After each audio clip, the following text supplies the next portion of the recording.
Hello students, कैसे हैं आप सभी लोग बच्चों। तो बच्चों आज की क्लास में हम लोग एप्लीकेशन ऑफ इंटीग्रल्स का थर्ड सेशन लेने वाले हैं। इससे पहले हम लोगों ने दो सेशन ऑलरेडी कवर अप कर लिए हैं, सेशन 1 एंड सेशन 2।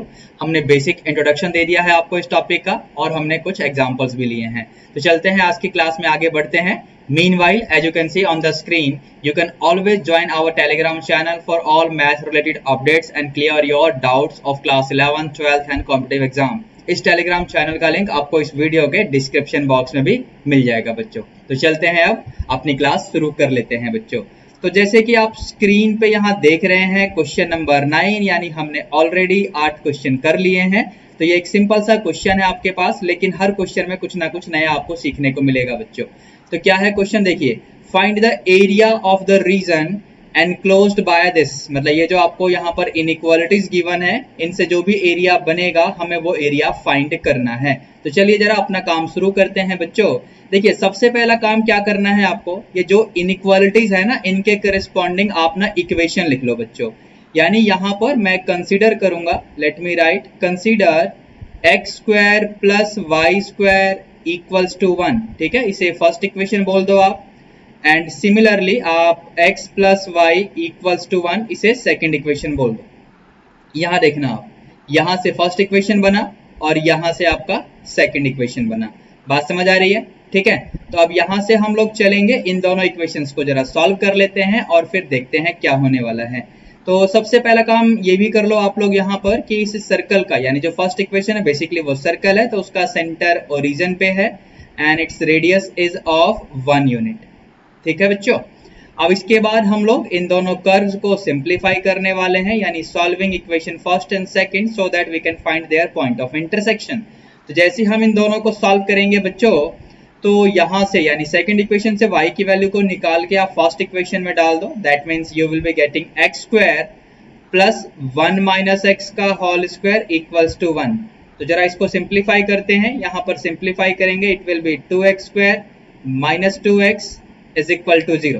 बात समझ आई आपको? इसका होल स्क्वायर खोलिए, सिंप्लीफाई करिए, ऐसे ही मिलेगा आपको। अब यहाँ से आपको 2x कॉमन दिख रहा होगा, तो यहाँ पर x माइनस 1 बचेगा। So finally x equal to 0 and x equal to 1। बात समझ आ रही है आप लोगों को?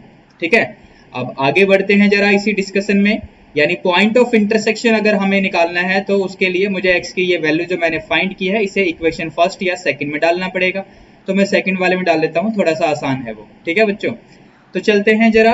x की वैल्यू 0 को सेकंड इक्वेशन में डालोगे तो y की वैल्यू 1 आएगी, और ऐसे ही x की वैल्यू 1 को सेकंड इक्वेशन में डालोगे तो y की वैल्यू 0 आएगी। तो यहाँ से आपको पॉइंट्स ऑफ इंटरसेक्शन मिल जाएंगे। वैसे अगर आपको ध्यान होगा तो मैंने आपसे ये बोला था कि नॉर्मली हम लोग एब्सिस्सा फाइंड करना प्रेफर करते हैं, क्योंकि हम डेफिनेट इंटीग्रल्स लिखते हुए x के लिमिट्स लेते हैं। तो बाकी आपके ऊपर है बच्चों। तो यहाँ पर एक पॉइंट ऑफ इंटरसेक्शन 0,1 आएगा और दूसरा पॉइंट ऑफ इंटरसेक्शन 1,0 आएगा। तो चलते हैं बच्चों आगे, हमें डायग्राम बनाते हैं यहाँ पर और फिर देखते हैं हमारा कौन सा एरिया बाउंडेड आने वाला है। क्योंकि यहाँ पर इनइक्वालिटी है तो हमें बाउंडेड एरिया पता करने के लिए कुछ स्पेशल कंसेप्ट सीखने होंगे, तो मैं आपको एक्सप्लेन करता हूँ। Meanwhile let me take the diagram directly here. तो ये रहा जी डायग्राम आपके लिए बच्चों, देखिए ध्यान से। तो बच्चों ये रहा डायग्राम आपके सामने। अब इस डायग्राम में हमने जो भी चीजें की हैं, शेडिंग और ये x square plus y square equal to 1 that is circle, और फिर ये लाइन वो कैसे हमने ड्रॉ किया है मैं आपको एक्सप्लेन कर देता हूँ। देखिए बच्चों, सबसे पहली बात तो आपका जो सेकंड इक्वेशन है ना, अगर आपको इसका डायग्राम बनाना है तो यहाँ पर x की जगह 0 तो y की वैल्यू 1 आएगी, y की जगह 0 तो x की वैल्यू 1 आएगी। तो सेकंड इक्वेशन तो बड़े आराम से बन गया। और ऐसे ही आपका सर्कल का इक्वेशन यहाँ पर गिवन है, यानी फर्स्ट इक्वेशन, तो इसका सेंटर और रेडियस आपके पास है, तो इस वजह से इसका भी यहाँ पर डायग्राम बनाना बहुत ही आसान है। जैसा कि आप देख सकते हैं, ये रहा ओरिजिन और यहाँ से लेकर यहाँ तक आपका रेडियस 1 यूनिट का हो जाएगा बच्चों।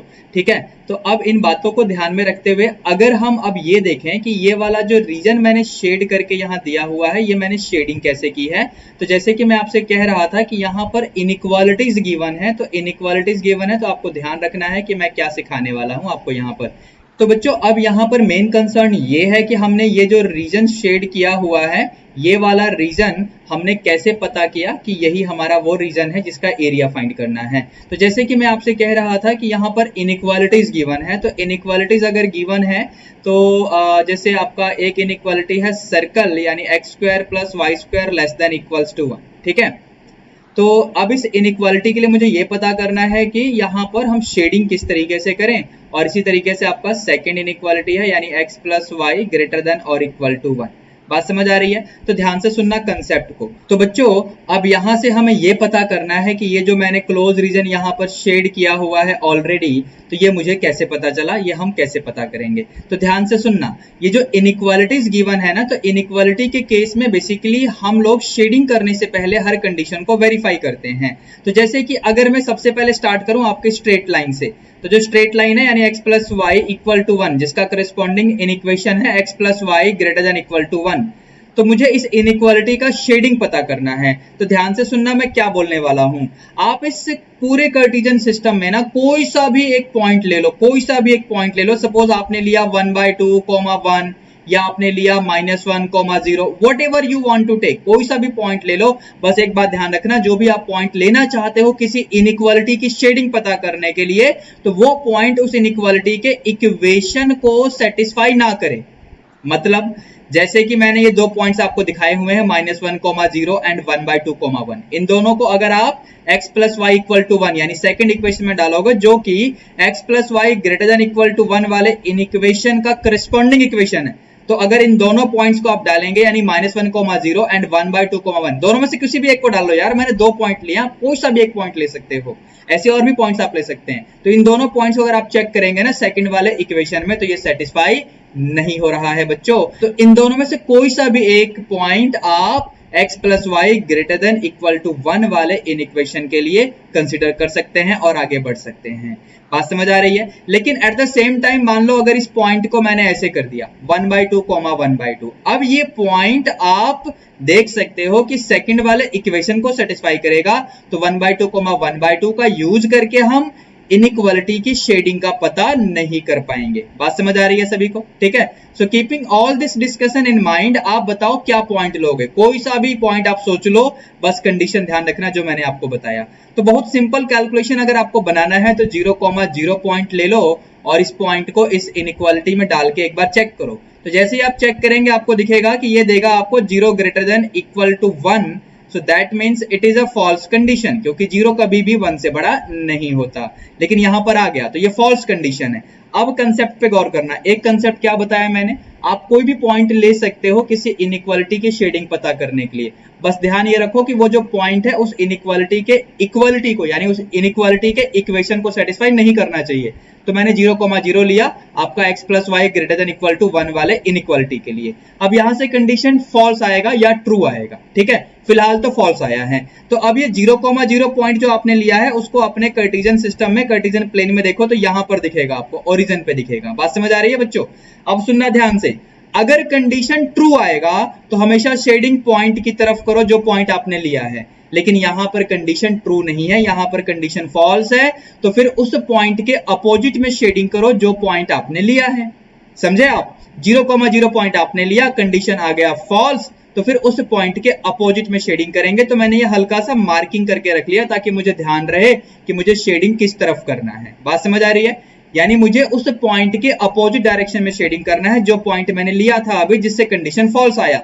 फॉल्स के केस में अपोजिट डायरेक्शन में शेडिंग करेंगे। बात समझ आ रही है? ठीक है। जरा फर्स्ट वाले के लिए देखते हैं, फर्स्ट वाले के लिए क्या आएगा। तो फर्स्ट वाला यानी x square plus y square less than equal to 1, जो कि करस्पॉन्डिंग सर्कल दे रहा है आपके लिए। तो यानी यहां पर अगर मैं पॉइंट लूंगा, सपोज मैंने लिया 0,1, अगर मैं इस वाले इक्वालिटी में डाल के देखूंगा फॉर दिस इनइक्वालिटी, तो आप देख सकते हैं 0,1 इस इक्वेशन को सेटिस्फाई करेगा inequality x square plus y square less than equal to 1 के लिए। तो इसलिए इस पॉइंट को नहीं लेंगे। तो फिर क्या लें भाई? कुछ भी ले लो ना, बहुत सारे पॉइंट्स हैं, कोई भी पॉइंट ले लो। अगेन यहां पर काम आसान करने के लिए मैं 0,0 ले लूं, if you permit me. So let me take 0,0 for this inequality also. यहां पर आप डालिए x की जगह 0, y की जगह 0। सो यू विल नोटिस कि ये आएगा 0 लेस देन इक्वल टू 1 और ये ट्रू आ गया आपका। बात समझ आ रही है? This is coming as true. तो ये आपका ओरिजिन वहीं पर है 0,0। अभी कंडीशन ट्रू है, तो मैंने क्या बोला था, जो भी आपने ग्राफ बनाया होगा उस ग्राफ के आउटलाइन से आपको पॉइंट की तरफ शेडिंग करनी है अगर कंडीशन ट्रू आएगा, पॉइंट के अपोजिट शेडिंग करनी है अगर कंडीशन फॉल्स आएगा, जैसा कि ये लाइन के केस में हुआ है, ठीक है। और सर्कल के केस में ट्रू आया है, तो मुझे पॉइंट की तरफ शेडिंग करनी है। देखो ऐसे शेडिंग करनी है, सर्कल के आउटलाइन से पॉइंट की तरफ शेडिंग करनी है। Are you getting it? ठीक है, तो चलते हैं जरा। अब देखो ध्यान से, मैंने यहां पर आपको ये बता दिया है कि मुझे पॉइंट यानी 0,0 की तरफ शेडिंग करना है सर्कल के आउटलाइन से, यानी सर्कल के सरकमफ्रेंस को देखते हुए, ठीक है। तो यानी यहां से देखो ये वाला शेडिंग और सर्कल के यहां पर देखो ऐसे वाला शेडिंग, बात समझ आ रही है। तो यानी इन दोनों को अगर आप कंबाइन करेंगे ना, तो आपको क्या दिखेगा बच्चों, आपको वही वाला रीजन दिखेगा जो मैंने पहले से ही शेड करके आपको दिखाया हुआ था। बात समझ आई? तो इस तरीके से अगर इनइक्वालिटी का केस होगा ना बच्चों, तो हम शेडिंग का पता करते हैं, ठीक है। इनइक्वालिटी के केस में शेडिंग का पता कैसे करते हैं आपको समझ आ गया। अब चलते हैं आगे बढ़ते हैं, यहां पर हमें एरिया फंक्शन लिखना है और फिर एरिया फाइंड करना है। चलें आगे, ये बातें क्लियर है सभी को? Let's move to the next step of this question, ठीक है बच्चों। तो यहां पर एरिया फंक्शन के लिए आपको कैसे कंसीडर करना है, ध्यान से देखना, कहां से लेकर कहां तक किस फंक्शन का आउटलाइन है एक बार चेक करिए। सो let me right required area, ध्यान से देखना।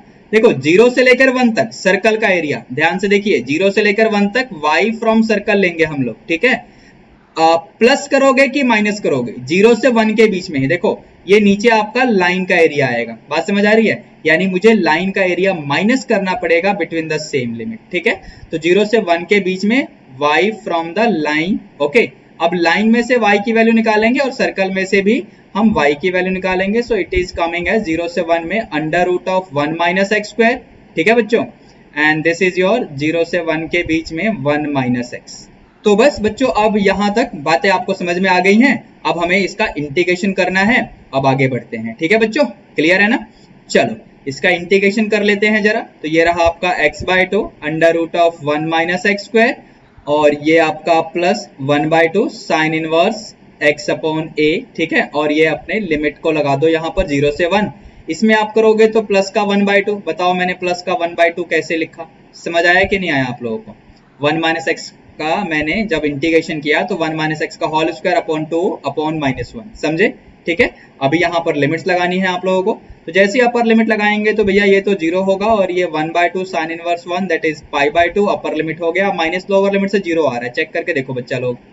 अभी इसमें आ जाओ तो आपका अपर लिमिट से 0 आएगा, लोअर लिमिट से 1 आएगा। सो फाइनली आपको मिल रहा है π/4 माइनस 1/2, ठीक है, π/4 minus 1/2। So because it is area, so we will declare the area in square units. In case अगर आप चाहते हैं तो यहाँ पर आप कॉमन ले सकते हैं, क्या कॉमन है, 1/2 कॉमन है बच्चों। तो बच्चों चलो एक और क्वेश्चन लेते हैं, यानी क्वेश्चन नंबर 10। तो यहाँ पर भी हमें एरिया फाइंड करना है। Find the area of the region, find the area of the reason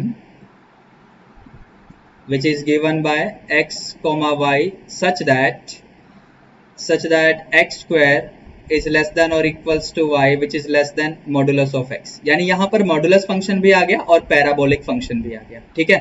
तो चलते हैं अपना काम शुरू करते हैं। जैसे कि पहले एलोबरेट किया मैंने, सबसे पहले आपको जो भी इनइक्वालिटी है उनके लिए इक्वेशन कंसीडर करना पड़ेगा। So let me first take this parabola जिसका वर्टेक्स ओरिजिन पे है, और इसके बाद हमें मॉडुलस वाले फंक्शन को देखना है, यानी y equal to mod x, जिसको हम फर्दर क्या लिख सकते हैं, तो x if x is greater than और equal to 0 and minus x if x is less than 0। बात समझ आ रही है, ठीक है। अब यहाँ से इन दोनों को हमें सिंप्लीफाई कर लेना है ताकि पॉइंट ऑफ इंटरसेक्शन हम निकाल पाए। तो चलते हैं जरा इसको कवर कर लेते हैं। सॉल्विंग फर्स्ट एंड सेकेंड, तो यानी y की वैल्यू मॉड x आप फर्स्ट इक्वेशन में डाल दो सेकंड वाले में से, तो आपका बन जाएगा mod x equal to x square. आप केस वाइज भी कर सकते हो, लेकिन मैं यहाँ से ना डायरेक्टली स्क्वायरिंग करके करूंगा। तो x4 minus x square equal to 0, squaring करके साइड चेंज भी कर दो। यहाँ से आपका एक्स स्क्वायर कॉमन, तो x square minus 1 equals to 0, so that is going to give you x equals to 0 and 1 and then -1, ठीक है। एंड एज सच मैं यहाँ पर पॉइंट ऑफ इंटरसेक्शन नहीं निकालने वाला हूँ, जैसा कि मैंने बताया था कि हमें एब्सिसा से मतलब होता है, ठीक है बच्चों। तो मैं यहाँ पर ग्राफ लेकर आता हूँ आप लोगों के लिए और फिर शेडिंग को एलोबरेट करूंगा, वैसे ही जैसे पिछले क्वेश्चन में एलोबरेट किया मैंने। तो बच्चों यहाँ पर जैसा कि आप देख सकते हैं y equal to x square, यानी ये आपका पैराबोला है, this is your parabola, right. और ये आपका मॉडुलस फंक्शन है जैसा कि मैंने यहाँ पर ड्रॉ किया हुआ है। अब हमें ये पता करना है कि जो शेडिंग है वो मैंने किस तरीके से की है बच्चों, ठीक है। तो सबसे पहले जरा इनइक्वालिटी को हम ले लेते हैं यहाँ पर, यानी एक इनइक्वालिटी है आपका y greater than equal to x square और एक है आपका y less than equals to modulus of x, ठीक है। तो पहले हम मॉडुलस ऑफ x वाले के लिए पता करते हैं। तो मैं यहाँ पर एक पॉइंट ले लेता हूँ, सपोज मैं ले लेता हूँ बच्चों 1,0, मैंने ऐसे पॉइंट ले लिया, ठीक है। कुछ भी ले सकते हो आप, कोई फर्क नहीं पड़ेगा उससे। मैंने 1,0 लिया इस वाले के लिए। तो 1,0 को अगर आप यहाँ पर चेक करेंगे ना बच्चों, तो ये आपको देगा 0 लेस देन और इक्वल टू मॉड ऑफ 1। तो मॉड ऑफ 1 तो आपका 1 आ जाएगा, यानी ये कंडीशन आ गई ट्रू, ठीक है। अब 1,0 को अपने ग्राफ पे देखो, यानी अपने कार्टेशियन प्लेन में देखो। तो 1,0 देखो मैंने यहाँ पर दिखा रखा है। आप कोई और पॉइंट लेना बच्चों, मतलब उसमें कोई प्रॉब्लम नहीं है। आप 1/2,5 ले लो, एनीथिंग, बस वही कंडीशन ध्यान रखना है कि जो भी पॉइंट आप लेने वाले हैं ना, वो पॉइंट आपके गिवन इनइक्वालिटी के इक्वेशन को सेटिस्फाई नहीं करना चाहिए। तो 1,0 अगर मैं यहाँ पर डालूंगा ना, ये आपका जो इक्वेशन है उसको सेटिस्फाई नहीं कर रहा है, ठीक है ना। तो इनइक्वालिटी के लिए मैं इस पॉइंट को ले सकता हूँ, ठीक है। तो मैंने इसको ऐसे ले लिया, यहाँ पर कंडीशन ट्रू बना, तो 1,0 मैंने यहाँ पर लोकेट किया, ठीक है। ये 1,0 आ गया। अब यहाँ से कंडीशन ट्रू है, तो मैंने क्या बताया था कि जो भी आपका आउटलाइन है ना ग्राफ का, वहां से पॉइंट की तरफ शेडिंग करो अगर कंडीशन ट्रू आए तो। बात समझ आ रही है? कंडीशन ट्रू आए तो पॉइंट की तरफ शेडिंग करो। डन, ये मैंने हल्का सा मार्किंग कर दिया है, याद रहेगा। अच्छा, अब जरा पैराबोला के लिए भी देख लेते हैं। तो इसके लिए क्या पॉइंट ले लूं? जैसे अब मेरा मन कर रहा है, मैं इसके ले लेता हूं बेटा 1,5 ले लेता हूं। इससे क्या फर्क पड़ता है? कुछ भी फर्क नहीं पड़ने वाला। तो 1,5 ले लेता हूं। आपका मन करे 6,5 लेने का, ले लो यार, कोई दिक्कत नहीं है। क्योंकि अगर 1,5 लोगे तो भी आप देखो इस वाले इक्वेशन को सेटिस्फाई नहीं करेगा 1,5। और हमारी यही मेन रिक्वायरमेंट है कि जो भी पॉइंट आप इनइक्वालिटी के ले रहे हो ना, वो पॉइंट उस इनइक्वालिटी के इक्वेशन को सेटिस्फाई नहीं करना चाहिए। तो जैसे ही मैंने 1,5 लिया बच्चों, तो 1,5 आप देख सकते हैं यहाँ पर आपको क्या देगा। तो 1,5 अगर पॉइंट लेंगे तो it will give you 5 greater than और equal to 1 square. Now again it is true, आप चेक करके देखो, ये भी ट्रू है आपका। तो अगर ये भी ट्रू है तो 1,5 वाले पॉइंट को आप देखो कहां पर आएगा, x की जगह 1 और y की जगह 5 इधर कहीं आएगा, है ना, और ऊपर जाके कहीं आ जाएगा, हमें उससे कोई मतलब नहीं है। तो मतलब पैराबोला का शेडिंग इस पॉइंट की तरफ होगा क्योंकि ट्रू है, यानी इस पॉइंट की तरफ शेडिंग होगा। बात समझ आ रही है? तो कंडीशन ट्रू है। तो जब मैंने यहाँ पर दो जगह से आपको एरिया लोकेट करके बता दिया, लाइन के लिए आपको डाउन साइड जाना है 1,0 की तरफ और पैराबोला के लिए अप साइड जाना है 1,5 की तरफ। एक बात और, अगर आप पैराबोला के लिए भी 1,0 पॉइंट लेना चाहते हैं तो आपको रोका किसने है, और अगर ये मॉडुलस वाले के लिए आप 1,5 लेना चाहते हैं तो आपको रोका किसने है।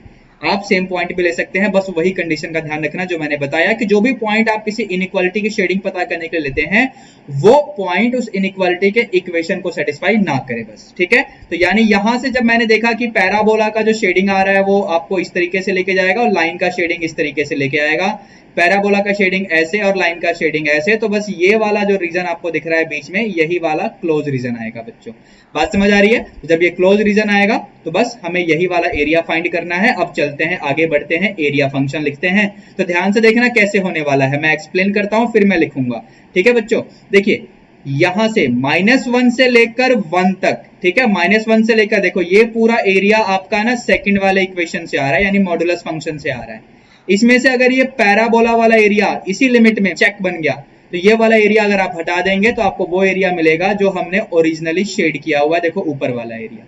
बात समझ आ रही है आप लोगों को? ठीक है, तो नीचे वाला एरिया मुझे सेपरेट करना है, नीचे वाला एरिया पैराबोला का है, ऊपर वाला एरिया आपका मॉडुलस फंक्शन में से आया है, ध्यान रखना है, ठीक है। तो चलते हैं आगे बढ़ते हैं, इस चीज को मैं हाईलाइट कर देता हूं, ये इंपॉर्टेंट है जिसकी हेल्प से हमने ये पता किया कि हमें शेडिंग किधर करनी है। तो चलते हैं बच्चा लोग, यहाँ पर आ जाओ जरा, जैसे कि मैंने आपको बताया एरिया फंक्शन के लिए। तो बच्चों यहाँ से हम आगे बढ़ते हैं, यानी रिक्वायर्ड एरिया के लिए हमें क्या फंक्शन मिलेगा, देखो -1 से 1 के बीच में y from the modulus function, और इसी लिमिट में -1 से 1 के बीच में y फ्रॉम द पैराबोला। बात समझ आई? लेकिन यहाँ पर जैसे हम मॉड x रखेंगे y फ्रॉम लाइन में से, मतलब इक्वेशन सेकंड है वो, तो जैसे आप ये डाटा रिप्लेस करेंगे यानी -1 से 1 ये मॉड x लेंगे, तो आपको डेफिनेट इंटीग्रेशन का प्रॉपर्टी याद आ जाएगा, तो आपको वो अप्लाई भी करना पड़ेगा। बाकी पैराबोला वाला तो सिंपल है, y = x², ठीक है बच्चों। अभी -1 से 1 के बीच में देखो हम इसमें लिमिट ब्रेक करेंगे, -1 से 0 मॉड ऑफ x, तो that will give us -x। I hope आप लोग इतनी बातें समझ रहे होंगे। 0 से 1 के बीच में अगेन मॉड x, तो वो आपको सिंपली x दे देगा, x dx, और ये रहा आपका माइनस एक्स क्यूब अपॉन 3, इसको तो मैंने डायरेक्टली कर दिया बच्चों, ठीक है।